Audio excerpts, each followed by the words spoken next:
Bwana, tukamalizia na hasara. Hasara za kilimo zipo hasara ndogo ndogo, nitajaribu wenda zisifiki 5. Wewe utajua nina 5, chukue 10 mwanangu, 10 hapa hii. Wewe utajua ni namna gani utakachofanya hapo, ila mimi nitajaribu. Hasara namba moja ya kilimo, kwa sababu kilimo ni kitu ambacho ni bahati nasibu.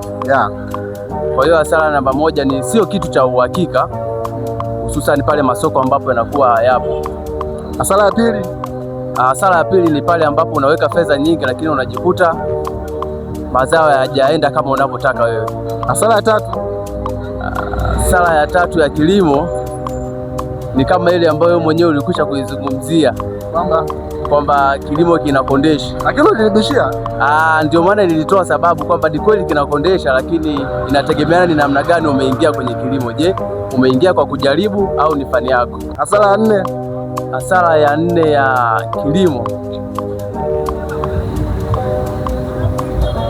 pateni hapa mwanangu. Hasara ya 4 na ya 5 tumalizie. Ondoka. Bwana, si naondoka zetu, namwachia 10. Bado hasara hizi katajia hasara 3, katajia faida 5 za kilimo. Tunamalizia hasara ya pili. Nampa sekunde 5 na hesabu 1 mpaka 5. Akishindwa atachukua 10 yangu, akiweza atachukua 10. 1 2.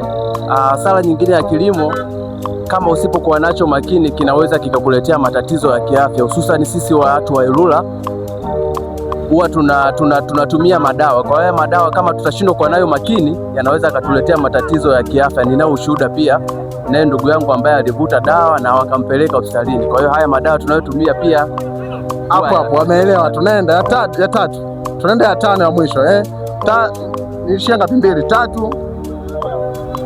Tunaenda hasara 5. Tunamalizia ya 5 na nilikuwa na hesabu sekunde, nikaishia 3, nikaishia 2, maana naenda ya 3, sekunde ya 3, 4. Twende taratibu kidogo kwa sababu hasara inakuwaje mwanangu? Mimi anafikiria hasara ya 5, uwe pamoja na sisi.